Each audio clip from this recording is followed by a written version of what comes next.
출근길 묵상 365 2021년 12월 22일 지혜의 한계를 극복하라. 인생지사 세옹지마라고 인간 사이는 전혀 예측하지 못한 갑작스러운 변화가 꽤 자주 있습니다. 코로나19 바이러스의 창궐이 2년 가까운 요즘 경제의 회복을 위해서도 노력합니다. 그런데 어려움 겪는 업종들이 많지만 호황인 업종도 있습니다. 며칠 전 인천공항에 나갈 일이 있었는데 주말인데도 정말 사람들이 적더군요. 여행 관련 업종뿐만 아니라 요식업, 주점, 숙박업 등 불황을 겪는 업종들이 많습니다. 반면 골프장, 배달업, 온라인 기반 사업 등은 호황이고 플랫폼 기업들은 오히려 화랑입니다. 앞으로는 어떻게 될까요? 코로나 팬데믹 상황의 변화에 따라 우리 사회가 어떻게 변화할지 예측하기도 만만치 않습니다. 이런 불확실성의 시대를 전도자도 말합니다. 전도서 9장 11절에서 10장 1절입니다. 내가 다시 해 아래에서 보니 빠른 경주자들이라고 선착하는 것이 아니며 용사들이라고 전쟁에 승리하는 것이 아니며 지혜자들이라고 음식물을 얻는 것도 아니며 명철자들이라고 재물을 얻는 것도 아니며 지식인들이라고 은총을 입는 것이 아니니 이는 시기와 기회는 그들 모두에게 임함이니라. 분명히 사람은 자기의 시기도 알지 못하나니 물고기들이 재난의 그물에 걸리고 새들이 올무에 걸림같이 인생들도 재앙의 날이 그들에게 호련히 임하면 거기에 걸리느니라.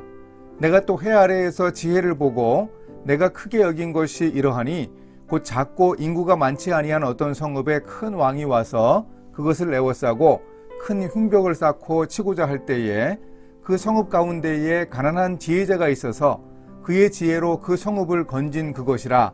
그러나 그 가난한 자를 기억하는 사람이 없었도다. 그러므로 내가 이르기를 지혜가 힘보다 나으나 가난한 자의 지혜가 멸시를 받고 그의 말들을 사람들이 듣지 아니한다 하였노라. 조용히 들리는 지혜자들의 말이 우매한 자들을 다스리는 자의 호령보다 나으니라. 지혜가 무기보다 나으니라. 그러나 죄인 한 사람이 많은 선을 무너지게 하느니라. 죽은 파리들이 향기름을 악취가 나게 만드는 것 같이 적은 우매가 지혜와 존귀를 난처하게 만드느니라. 전도자는 빠르고 유력하고 지혜롭고 능력 있는 자들이 마땅한 보응을 받지 못할 수 있다는 사실을 강조합니다. 그야말로 반전의 연속입니다. 빠른 경주자가 1등하지 못하고 용사가 전쟁에서 이기지 못하고 지혜롭고 지식을 가져도 많은 것을 얻지 못한다는 겁니다. 그 이유는 무엇입니까? 시기와 기회는 그들 모두에게 임하기 때문이라고 말했습니다. 물고기가 그물에 걸리고 새가 올무에 걸리듯이 사람은 자신의 앞에 있는 재앙에 대해서 전혀 준비하지 못하고 속수무책일 수밖에 없습니다.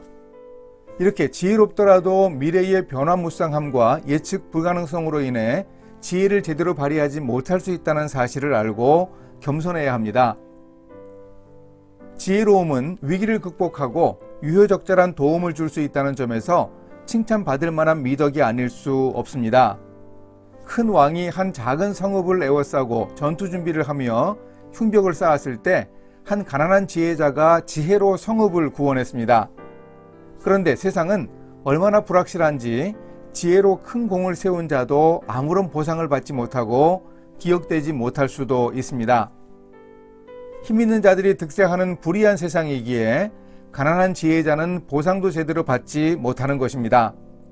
이런 배은망덕의 불공정함도 오늘 우리 삶 속에서 그리 어렵지 않게 볼 수 있습니다. 지혜는 좋은 것이지만 이렇게 무의미하고 허무할 수 있다고 전도자가 한탄하고 있습니다.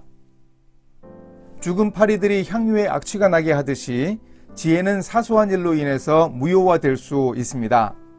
하지만 지혜자의 조용하지만 힘있는 말은 어리석은 권력자의 고함치는 호령보다 낫습니다. 조용한 목소리로도 지혜로움을 드러내는 참된 권위를 가진 사람들을 우리는 기억하고 있습니다. 진짜 지혜자들입니다. 그런데 어느 순간엔가 한 우매자의 실수로 공들여 쌓아놓은 지혜의 탑이 무너질 수도 있습니다. 지혜가 무기보다 낫지만 죄인 한 사람이 많은 선을 무너지게 할 수 있는 현실을 우리는 기억해야 합니다. 이렇게 실천하겠습니다.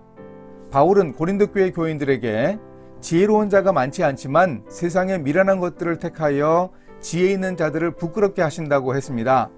그들이 믿는 예수님이 하나님으로부터 나와서 지혜와 의로움과 거룩함과 구원함이 되셨음을 기억하겠습니다. 우리의 지혜는 오직 예수님 뿐임을 명심하겠습니다. 함께 기도하십니다. 지혜의 근원이신 하나님, 전도자가 지혜의 한계에 대해서 장황하게 설득하더라도 세상을 살아가며 참된 지혜를 얻기 위해서 노력하겠습니다. 세상의 지혜만이 아니라 지혜의 한계를 극복하고 예수님 안에서 인생의 참된 의미를 발견하게 하는 거룩한 지혜를 얻을 수 있도록 인도해 주소서.